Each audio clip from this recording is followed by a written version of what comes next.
things and then we'll start. Good evening, folks. I want to welcome you to our Bramble workshop. We're lucky enough to have Dr. Sean Wright with us. He's a horticulture specialist at Robinson Center for Agriculture Research Sustainability. He been with us several years and does a great job, and especially when it comes to fruit production in all areas and vegetable production. So we're lucky to have him here with us tonight. Again, just housekeeping. We'll keep you guys muted. You're welcome to chat any questions in the chat box, and we'll make sure to get those over to Dr. Wright towards the end of the class. And we'll also, if there's any agents that's participating, if you'll type your name in the chat box, we'll make sure you get credit for attending this in-service training tonight for you all. But again, if you have any questions, feel free to put those in the chat box tonight, and we'll make sure to get those answered at the end. This time, I'll turn it over to Dr. Sean Wright. Okay, thanks, Chad. I want to thank everybody for attending. The weather here is getting a little bit windy, but the lights haven't been flickering yet, so we should be able to get through this presentation without any problems. I do encourage you, if you do have questions about Bramble production, to contact your county extension agent. I'm here to support them with any educational needs and site visits and things if they need me. So I do have my email here on this first slide. You can also contact me that way, sean.wright@uky.edu. We do have a Facebook page here at the Robinson Center, also known as Quicksand, just to let everybody know what's going on here, try to keep people updated on activities and things going on. We will be hosting the College of Ag Field Day later this summer, early fall. Keep your eyes open for information about that. We are also going to be starting a Twitter page, and I believe it's an Instagram, might be a Snapchat page. Technology is not my thing, but Dr. Nicole Gauthier, Rick Besson, Kim Leonberger, the rest of the fruit team is trying to expand our reach with some of the social media outreaches and things. And when that information is available, your county agents will have the information for that as well, so you can keep up to date on what's going on in the fruit world. Again, want to thank everybody for attending. If you do have questions, just type them into the chat there at the end, or save your questions for the end. I'll be happy to address those. Today's topic won't be nearly as chemistry heavy as the talk last week was with blueberries. Brambles do have their own challenges in production, but it's not so much a soil chemistry related issue with the brambles. So I do encourage you to think about that. They are a good fruit option, both for your own consumption, health benefits associated with eating lots of fruit, good marketing opportunity for people to sell to farmers market as well, and value added products as well. So there's a lot of options out there. They are a little bit of a challenge, and we'll address some of that as we go along here through the talk as well. I do want to list this reference for you, the Center for Crop Diversification, that is hosted in our horticulture department at UK. They have a lot of resources on that web page there. You just go to the search box right here, type in what you're looking for. It will call up lots of information. Otherwise, you can use the links over here on this side of the page for budgets and things, newsletters, price reports, production information, marketing information, all kinds of information out there, not strictly just related to fruit production, but also vegetables, anything that could be considered crop diversification aspects and things. So really encourage you to look at that. Also encourage you to check out the Kentucky Horticulture website, Kentucky Horticulture Council website. I don't have that listed on here. I should have put that on there. A lot of their supports what we do here at the center. Without them, we wouldn't be able to do all the things that we do here at the Robinson Center. So we certainly thank them for all their financial support, moral support, educational support along the way, as well as K-Card as well. We work very closely with the Kentucky Center for Ag and Rural Development. Have put on programs with them, excellent resource for those that are looking to take their production up to the next level and things. happy to work with hobby growers, but certainly we can say that with all small fruit production, we don't come close to meeting the demand that there is in the state for that. So encourage people to think about possibly stepping up to the next level. Do have to acknowledge, however, inflation has hit the agricultural sector as well as everything else. Unlike the 7 to 8% production or inflation rate that people are talking about in the general economy, in agricultural sector, we're looking somewhere anywhere from 15 to, I've seen numbers as high as 35 to 40% inflation on some products. There are also some supply chain issues. Certain agrochemicals are not going to be as readily available this year as they have been in the past. So encourage you to get whatever you want as quickly as possible while it's still available. If you can't find what you need, talk to your county agents for alternatives. Happy to address those as well and see what we can do. We've got a very strong fruit team here at the University of Kentucky, and we're here to support you in your enterprises as well. Brambles are in the genus Rubus. There's several different species in that. They're often called caneberries on pesticide labels as well, or if you get over into Europe and things, that are more often referred to as caneberries over there as well. We're basically referring to blackberries and raspberries. These are plants that the fruiting cane typically lasts for 2 years. The first year, the cane will come out of the ground, and that's called a primocane, just meaning first cane out of the ground. Some primocanes do bear fruit. Not all primocanes will bear fruit, but some will. Typically, when a primocane bears fruit, though, it is late in the season, because if you think about it, it's got to emerge from the ground, grow, produce floral buds, get pollinated, and then produce fruit. So primocane production is typically late in the season.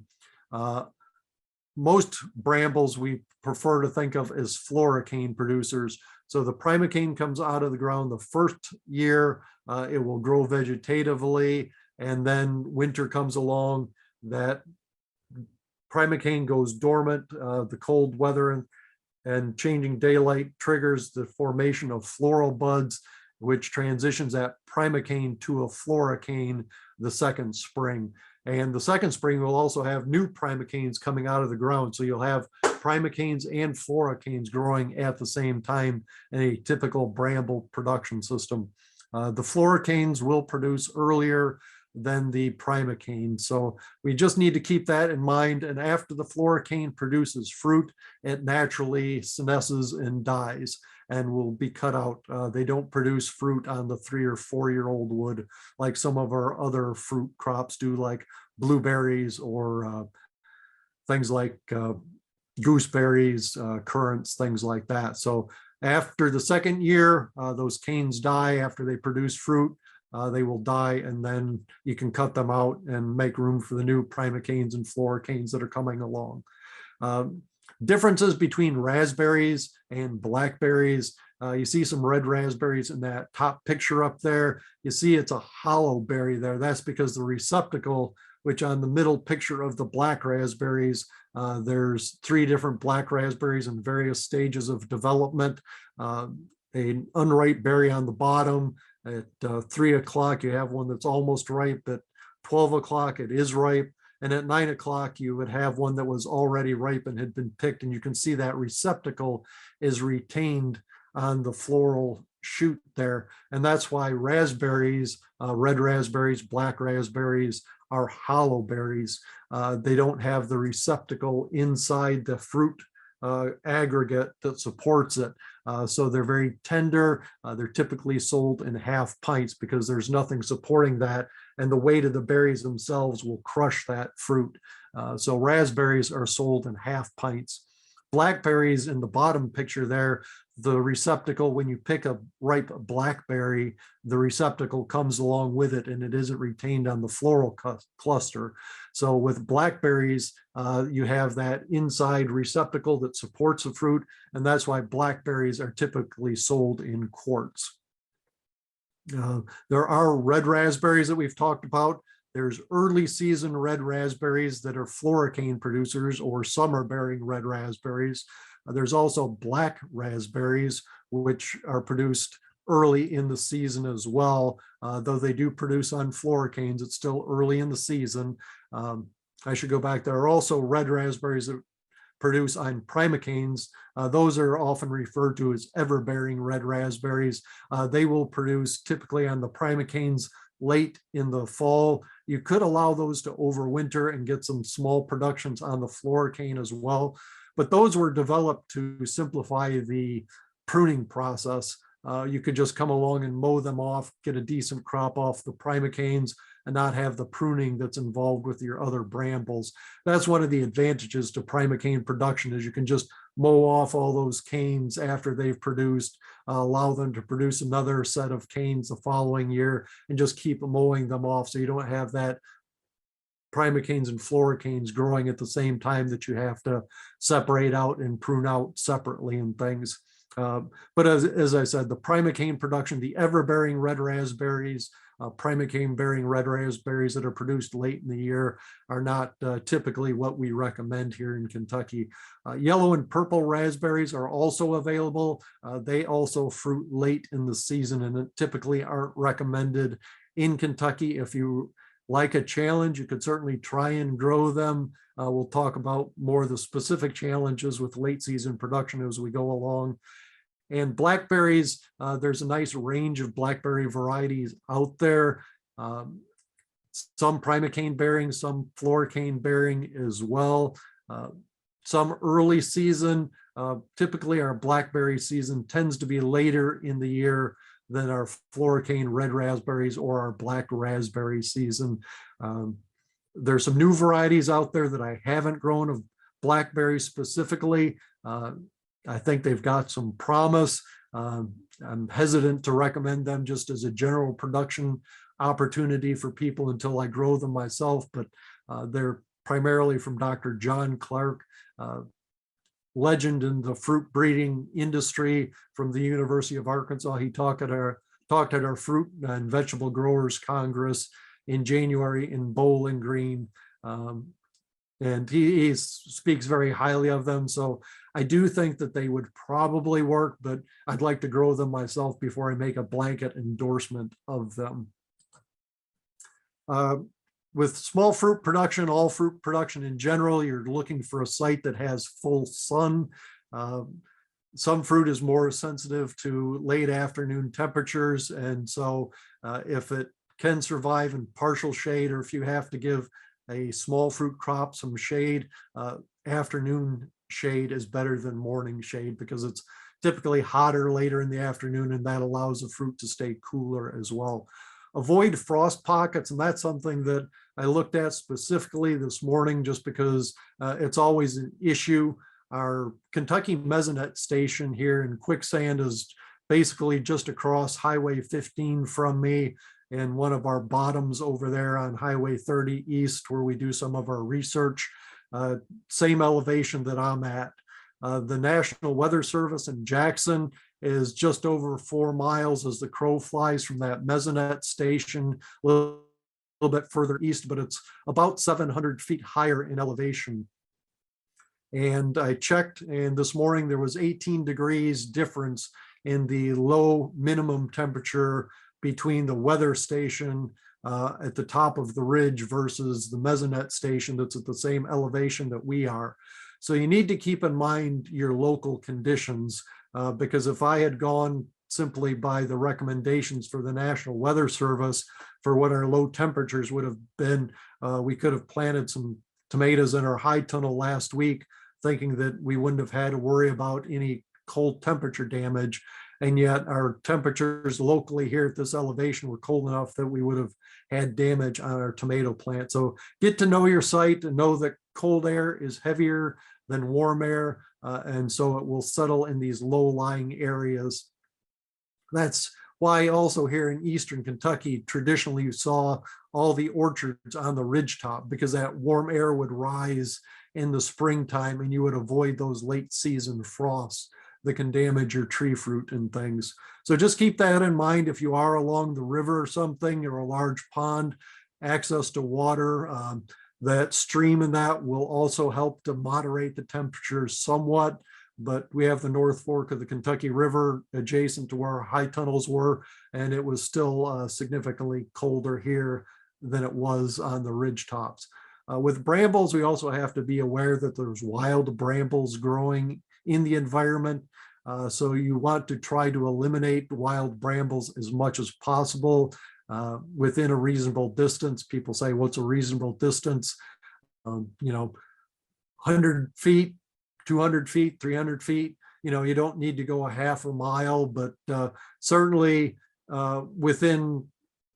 think about how far a aphid can fly on a good strong breeze or something, because that's what we're really worried about. We're worried about aphids and insects, diseases spreading from those wild brambles that are upwind of our planting. If it's downwind, it's less of a concern. You don't have to clear out wild brambles as far downwind as you would upwind, because the spores from the fungus aren't going to travel upwind from a downwind site unless we have an unusual change of the weather pattern. Typically, our winds come out of the south or the west here in eastern Kentucky. Aphids that aren't going to travel upwind typically. You also need to do soil tests. Brambles like a moderately acid soil, just like vegetables, pH 6 to 7, well drained. They don't tolerate saturated soils.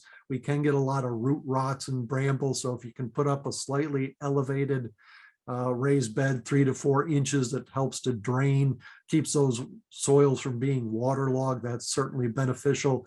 I do need to say that one of our soil testing labs at the Princeton Research Station was destroyed in the tornado that they unfortunately suffered in December. So unless you're sending your soil samples to a commercial lab, anything that's going to the University of Kentucky lab is going to Lexington.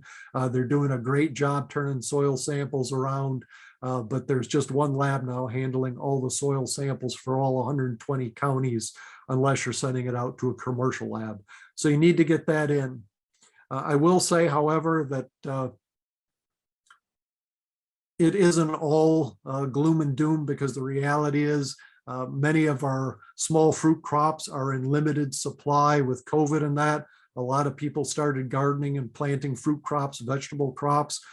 So many of the things that we'll be recommending here, you're actually going to have a tough time finding them. So this would actually be an ideal time. You get your soil sample now. If you're not sure how to collect a good soil sample, we do have a good fact sheet on that, and your county agent can direct you to that, talk to you about the way to get a good soil sample to send in.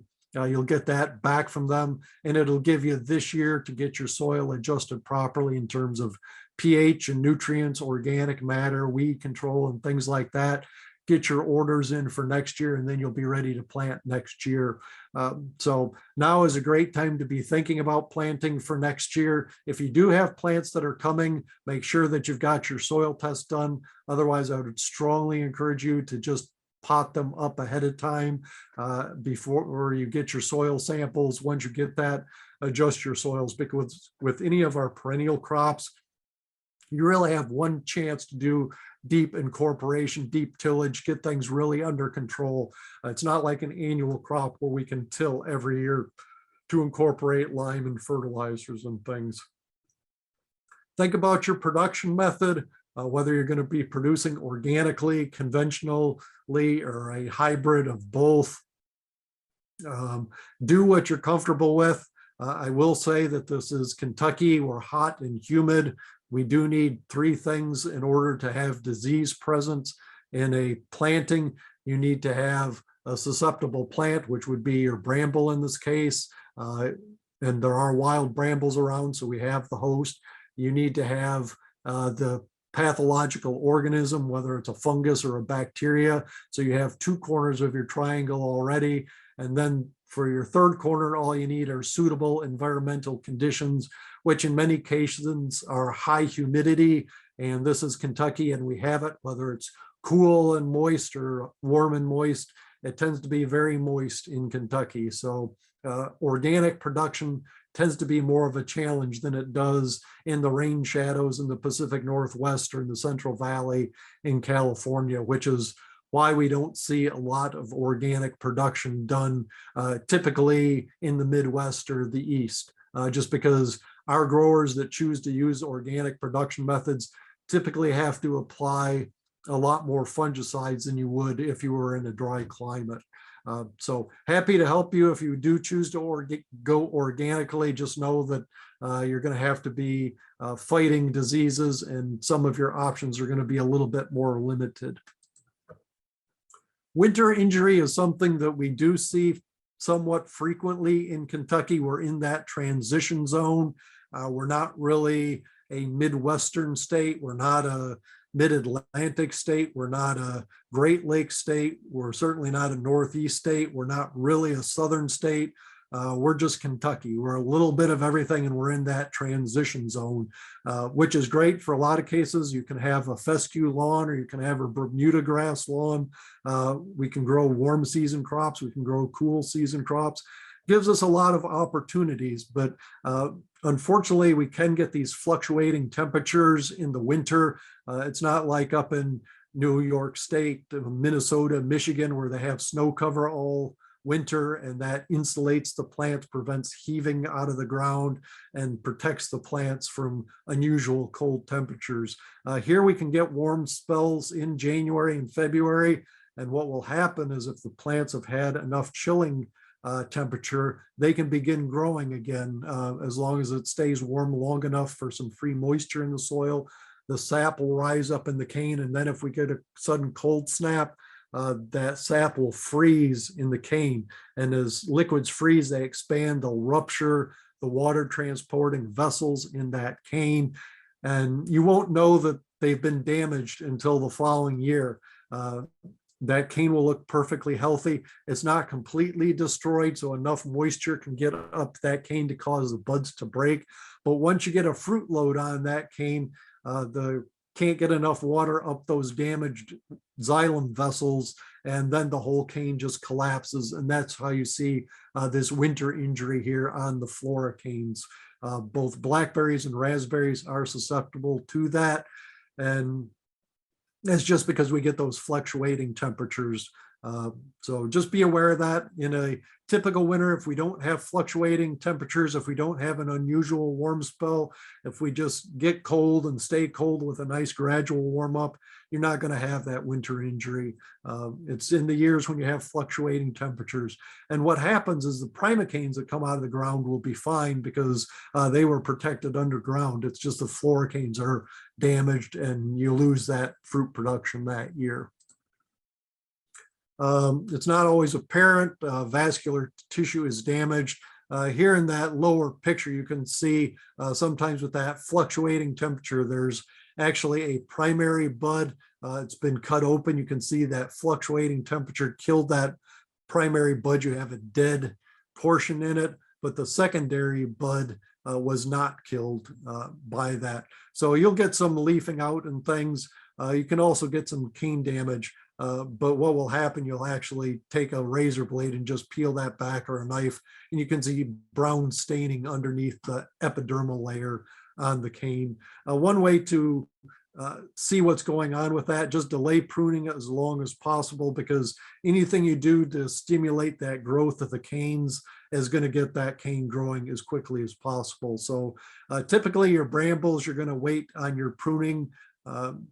Tree fruit, your apples and things, you'll start pruning in late January, early February, depending upon how many apples you've got to prune.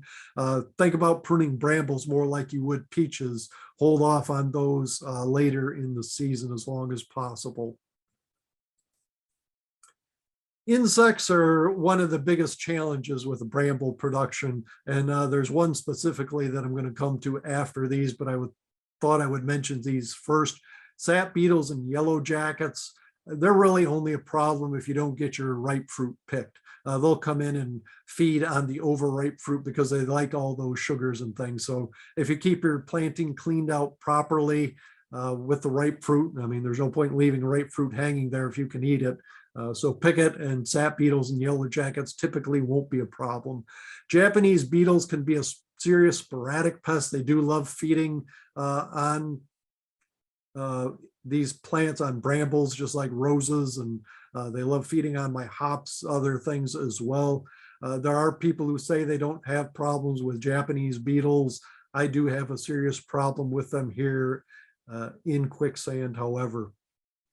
There is a new product out there called the Beetle Be Gone.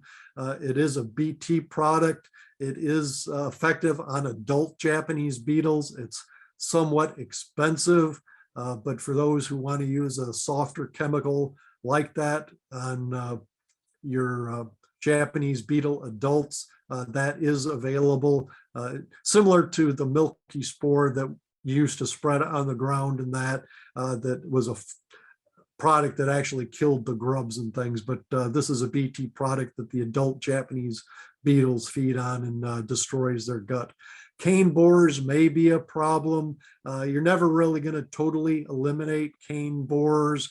I've seen everything from 1 or 2 instances to plantings where it can be pretty significant.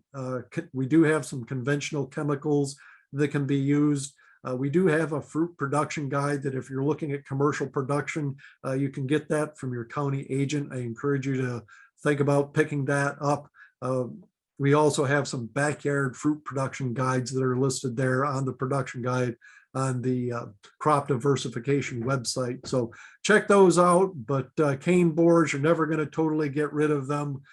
So don't freak out if you see 1 or 2 canes. Typically just cut out those canes, and some people will actually go through and split the cane open, check to see if the borer inside is living or dead. If it's a dead cane borer larva or pupa inside, it's probably been parasitized by a parasitoid that attacks them, and then you just leave it in your planting. That allows those little tiny parasitic wasps to emerge and keep parasitizing other cane borers. So not a huge problem.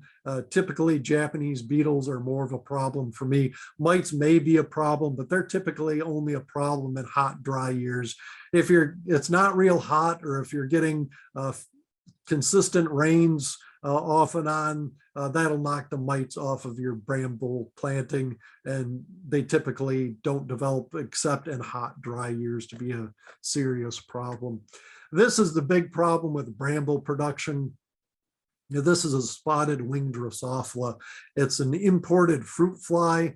Unlike our native fruit fly that has an egg-laying structure called an ovipositor that's like a hypodermic needle, this little creature here has an ovipositor, which you see at the back end of this female here, that is serrated like a steak knife. Our native fruit fly has to have damaged fruit in order to put that ovipositor into the damaged fruit and lay its eggs. This imported fruit fly just takes that ovipositor and cuts a slit in the skin of the fruit and lays its egg in there, and then you end up with maggots growing inside the berries. Last week I talked about blueberry production. We thought that might be a huge issue in blueberry production as well, but with grapes and blueberries, the skin tends to be tougher than on brambles, and it's not as huge of an issue as it is on bramble production. Couple of fact sheets that are available on the entomology department website for more information about that. It is called the spotted winged Drosophila. This is not a spot on the wing here. That's actually a reflection from the light when they took the picture, because this is a female. The males are actually ones that have the spots on their wings. And this is a close-up here of that ovipositor. Hopefully you can see those serrations on that ovipositor that make it more like a steak knife that cuts into the skin of the fruit. It is not just brambles that attacks. Many weeds that have soft skins on them, things like pokeberries and things, they love to attack those as well, wild brambles and things. So we do have some ways to control that commercially. Does involve a lot of spraying.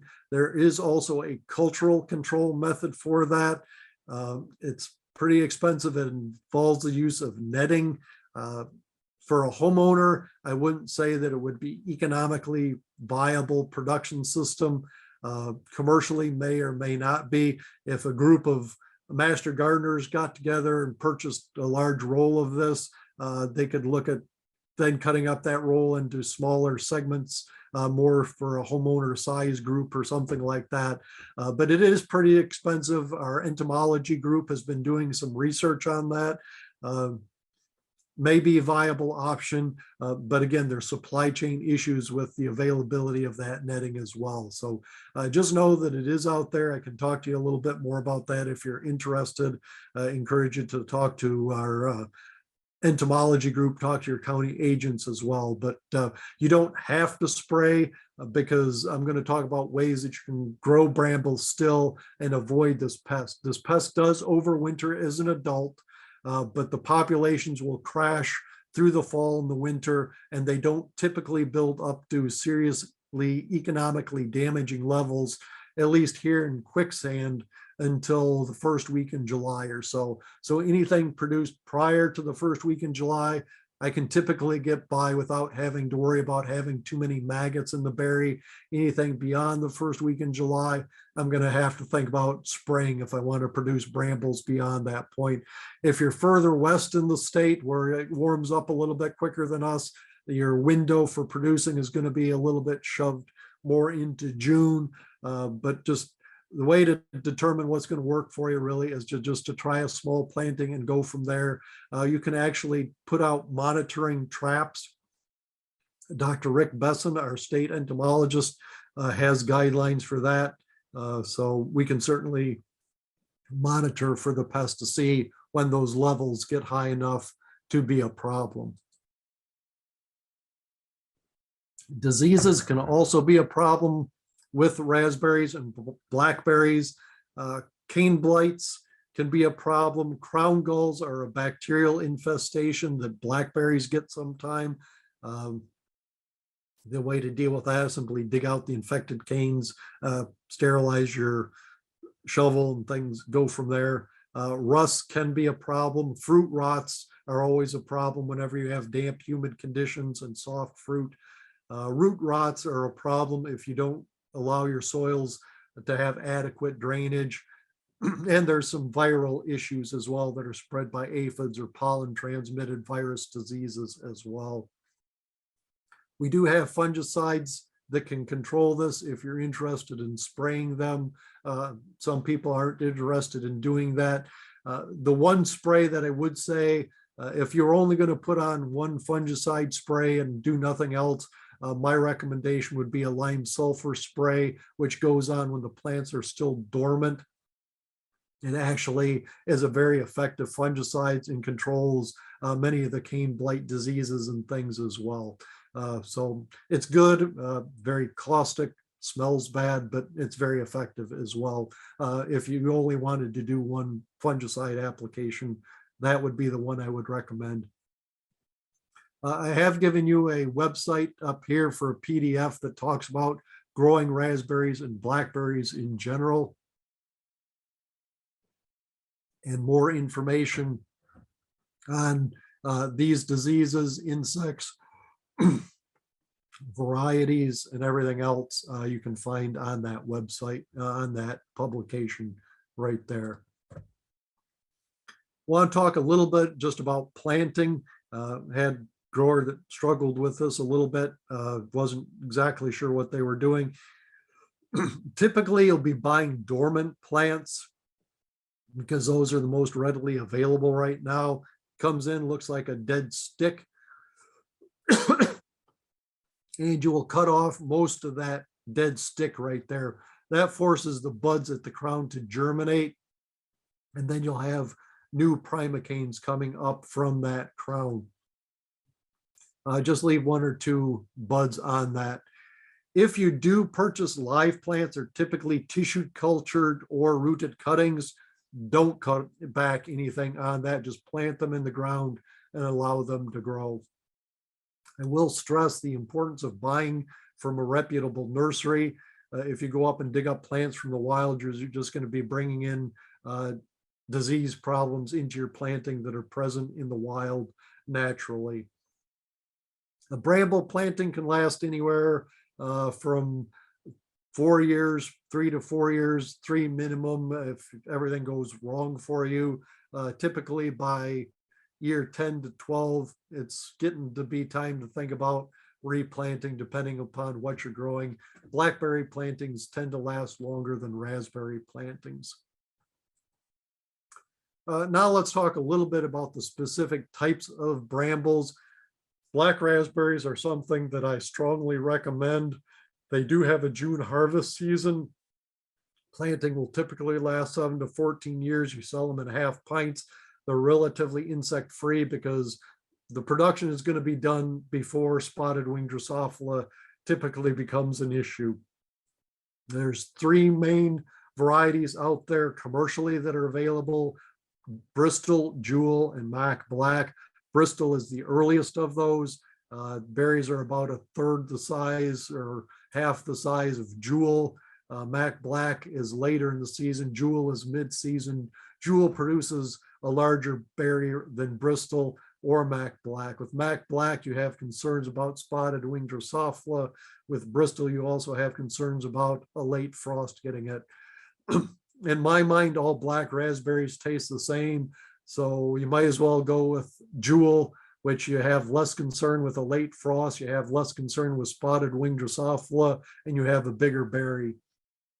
Now, they are a little bit disease susceptible. You don't want to plant them near red raspberries because red raspberries tend to get every disease that's out there and will spread it to black raspberries that don't tolerate it, as well as red raspberries. But again, as I said, a lime sulfur spray is critical for black raspberry production. They do grow from a single crown. So you can use landscape fabric as a ground cover. You plant your crown in a single spot, and then the new canes will all come up in one place. They don't form a hedgerow like some of our red raspberries do. These are similar to blackberries in that sense. Trellising is very simple for them. As you can see here, it's just a T-post at the end with a piece of 1x4, and then you drill a couple of holes in the end of that 1x4 and run baling twine or high tensile wire, number 9 wire, whatever, down the row, and just let those canes flop over. Doesn't require an elaborate system because they don't produce huge amounts of fruit like blackberries do. With blackberries, I'm going to show you a much more elaborate trellising system that's required for them. These are the diseases that they're prone to. I'm not sure if you can see here in the picture, but there is a slight raised bed here. It's about 4 inches higher than the surrounding soils. This was at our research station in Piketon, Ohio. Heavy clay soils, but blackberries or black raspberries did very well there, even with just a simple 3 to 4 inch raised bed there. And we did have landscape fabric down for weed control. So I like them, a good market for them, a lot of interest in them now because the James Cancer Hospital at Ohio State University has shown that black raspberry extracts are useful in treatments of esophageal and oral cancers, as well as certain colorectal cancers. So lots of good things going on with black raspberries. Here's just another shot of that. One thing to keep in mind with black raspberries, as I said, they do grow from a crown. That primocane is going to come out of the ground. Once it gets to be about 3 feet tall, which is waist high on me, that primocane is still soft and tender. You can just come along and snap that tip out of that, which is what you want to do. It'll take out about 2 to 3 inches of that tip. And what that does is it releases dormant buds on the side of that primocane, and that causes laterals to grow out from that primocane.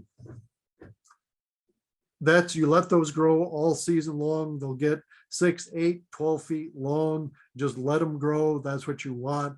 And then in the winter, you will come back and you'll shorten up those laterals on that, 12 to 18 inches long, because they will freeze at the ends and things. And all your fruit production is going to be on those laterals of your black raspberry floricane at that point, because remember, it's a primocane that comes out of the ground. You tip it off, it goes through winter, the primocane transitions into a floricane, and your floral buds form on these laterals. That's where all your fruit production is going to be. So you don't want to cut all those off. But don't forget to tip them. If you wait too long until they get woody, then you got to come along and cut them off. If you tip them right when they get waist high, they're soft, they snap right off, and you don't even need gloves because any thorns on them are still small and tender. So I really like them. I think they're a good option. Here, somebody used a round post that's pretty heavy duty for what you would need for black raspberries. Just a simple T-post works just as well. I like summer red raspberries. These are floricane producers. These are not the everbears that produce in the wintertime on the or late fall on the primocanes. These are strictly floricane production. That primocane comes up. It goes through a dormant period in the winter. The floral buds initiate, and then it fruits again in June. So again, you're avoiding the spotted wing Drosophila issues. There's a lot of varieties of summer red raspberries.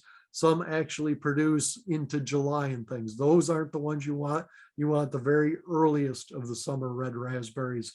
3 varieties I've illustrated here that I would really recommend.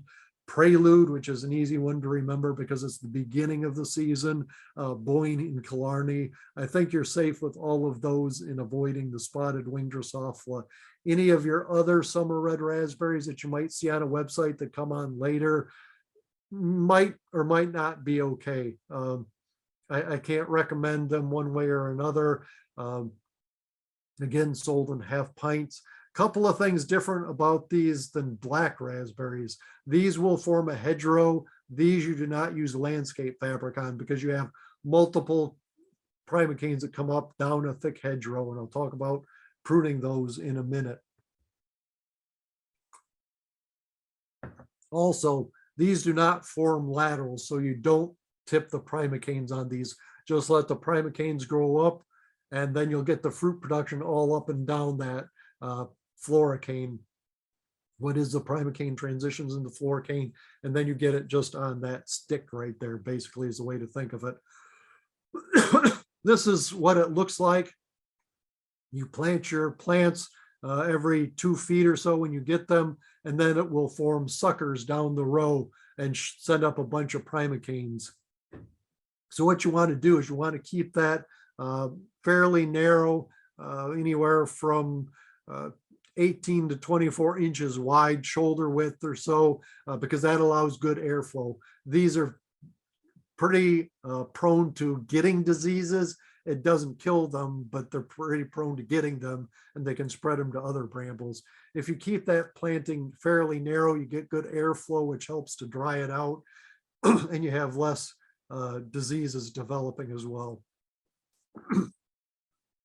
So what you really want to do is in the winter time, after all these primocanes have come up and developed into floricanes, you'll come through and you'll leave about 4 to 5 large diameter canes per linear foot. So about every 3 to 4 inches, you want a cane down that 18 to 24 inch wide row. And that's where your fruit production will be. So this is what it looks like after it's been pruned. You can see all the dead material that they've come in here and thinned out. It's actually a fairly wide road that all those canes will come up in, and then they thin that back just to keep it narrow. During the summertime, you can mow along the edge of that because these will just spread. They don't just form a hedgerow down the row.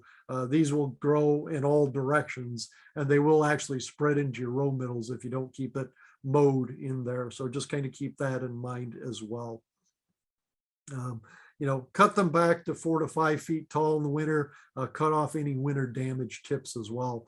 Not a lot of tricky pruning involved in these other than keeping that hedgerow narrow and not too crowded.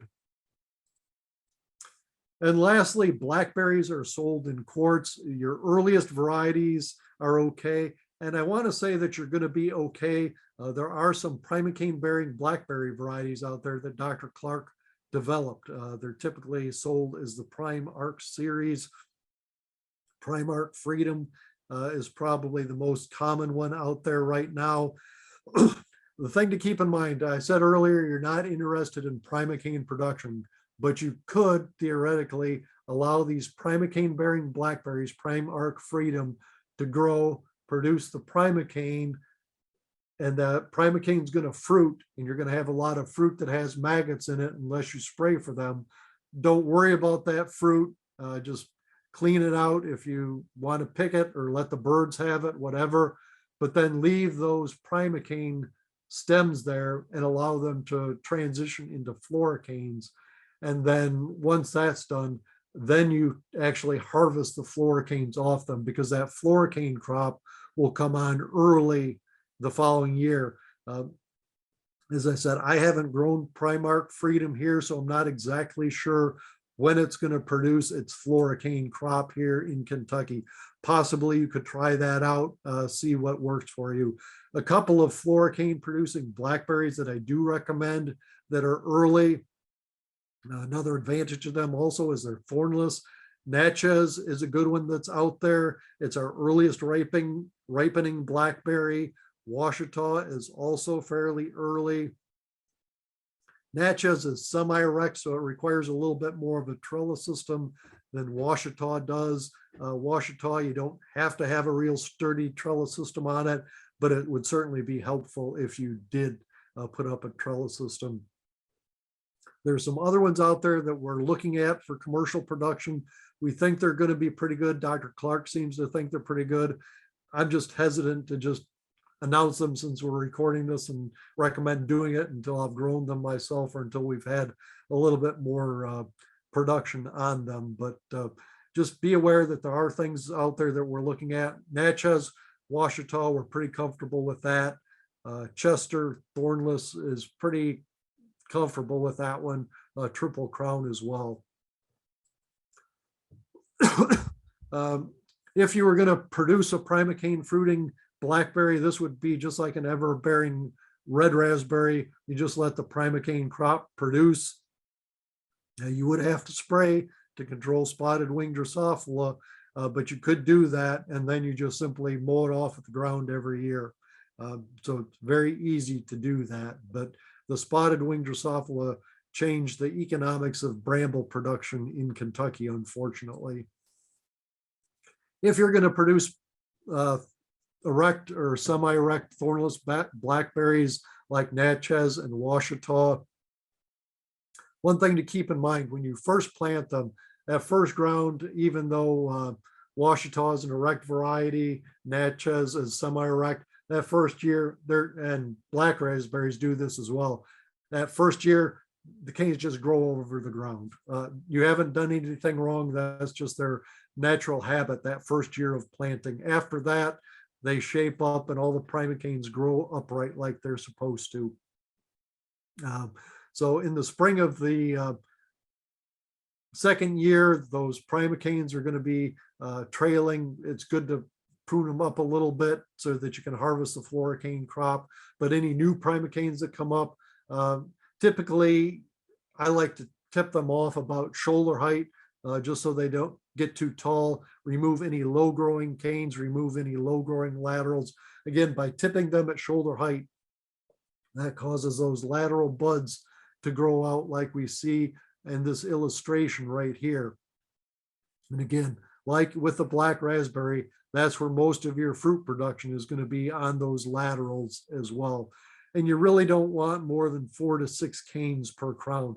These do grow in a crown system like black raspberries. So blackberries and black raspberries, just keep in mind that they both begin with black. They have somewhat similar growth habits and that they grow from crowns.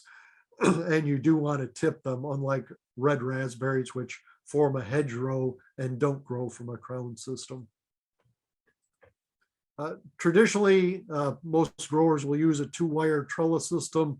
Blackberries do produce a heavy fruit crop, so it does require a more sturdy root system, whether it's like a 4-inch post here and high tensile wire. That's typically what you're going to see in a commercial production system, just because there's so much weight on the canes and things, because they are heavy producers. And then you just, when the canes come up, you tie them to the 2 wires. Typically you have one lower wire that's anywhere from 18 to 24 inches and then a second wire that's just below shoulder height, about chest high, so that you can come along and tip them off at shoulder height as well. So bramble production, again, is pretty straightforward. It's not as chemistry involved like our blueberry production is. But the spotted wing Drosophila is more of an issue than it is with blueberries. Happy to try and answer any questions that anybody has. I see we've got one question here about landscape fabric. Landscape fabric can be used for weed control in black raspberries or in blackberries if you don't want to use an herbicide. You really want to control the vegetation in your planting row because weeds and grasses will compete with your bramble crop for nutrients and water. They'll also harbor insects that can infect your planting. So because blackberries and black raspberries grow from a crown system, you can put down landscape fabric. You put up a shallow raised bed, lay your landscape fabric, and do not cut, because if you cut landscape fabric and the wind catches that, it will shred and tear. So just take a propane torch and burn your hole. If you use the type of landscape fabric that has backing on it, make sure you stamp it out after you burn the hole. Otherwise, it will burn underneath there, and you'll burn a long section of your landscape fabric. So a hop grower do that. Yeah, if typically just burn your hole, and then the only weeds you're going to have to deal with are right in that planting hole where the crown is, where the new canes come up. I will say there will be a few weeds that come up there. The one drawback to using landscape fabric, and we did some research when I was at Ohio State with this, is that brambles have a shallow root system, which is why even just a shallow raised bed is beneficial, because most of those roots are in that little raised bed. Is black landscape fabric can get hot. So at one point we were looking at actually either using whitewash or just a thin layer of wood mulch or pine straw on top of the landscape fabric to keep it cool, because if the sun beats down on that bare landscape fabric, it can get hot. And we actually did see a little bit of growth inhibition with our brambles from using black landscape fabric as opposed to bare soil. So cost benefits with both system. Whitewash is easy enough to make. Otherwise, just go to Walmart and get some, or your favorite big box store, buy some cheap latex paint, thin it down very thin, and just spray it on there. It'll last about a season. You can just spray it on with a cheap backpack sprayer, roll it on with a roller, and that'll just give you enough white that it reflects some of the light off and keeps the root system from getting too hot. Is spotted wing Drosophila a concern if blackberries are planned to be juiced with a slow juicer? I guess it depends how concerned you are with extra protein in your juice. I'm of an age where we grew up eating whatever was growing in the wild, and if we ate an apple and there was half a worm left in it, it didn't freak us out too much. Your average consumer doesn't like to know that there could be any foreign organisms in the fruit. I will say that if you harvest bramble fruit, the best way to stop development of the larvae in the fruit is to cool it down quickly, 33 degrees, 34 degrees, as quick as you can. Get the heat out of those berries, and that will stop the development of any larva that might be in that fruit. You could then freeze it and juice it, and there you go. But if you had it analyzed, again, early season blackberries, not going to be a problem. Anything beyond, here in Eastern Kentucky, first week in July, any blackberries that come on late season, the population of spotted wing Drosophila just increases exponentially as the season goes on. You can do a little bit of pruning and things to help manipulate that. If you keep the bushes open, and I talked about that with my blueberry growers, you want to prune that open so that your crop canopy is allowing as much sunlight into it as possible. It allows the fruit to ripen better, and the spotted wing Drosophila don't seem to like the open canopies as much as they do the thick, dense canopies as well. So, you can do a little bit of things that will help to control spotted wing Drosophila culturally. Date of harvest is one of the easiest things that you can do to control spotted wing Drosophila. Go back through here, see if I missed any other questions. Prelude variety is dormant, bare rooted. The others we sell are not. Okay.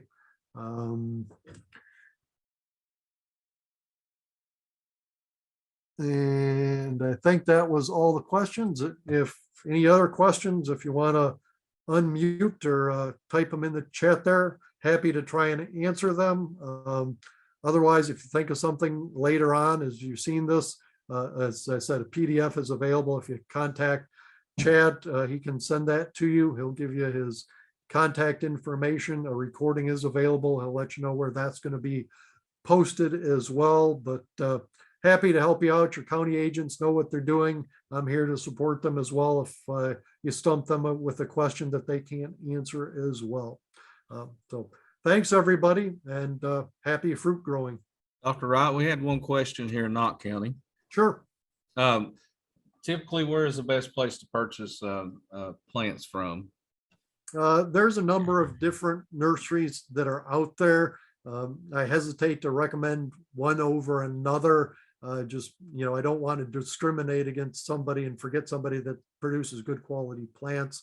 The challenge right now is just availability. So many people are growing fruit that it's difficult to get it. I will say that the county agents typically do a fruit sale in the spring, and I would encourage you to purchase plants through your county agents because they can get them at a discount by buying in bulk. They know what's well adapted to your region and things. So I would encourage you to look at that. Avoid the guy that's selling out of the back of his pickup truck alongside the road. No. So I'm going to avoid recommending somebody other than the county extension system, but I will say avoid the ones that look a little bit shady. We typically start those orders at your local county extension office in early March, even late February. We just delivered those last week. So most of those have been given out, but you can call your local office and see if there's still any available. Okay, folks, I don't see any other questions coming in. I want to thank Dr. Wright again for his time, and I know he's been very busy this spring, putting on a lot of presentations, and we definitely thank him for his time and done a great job tonight, Dr. Wright. Thank you again. Thanks, everybody. Have a good evening. You too.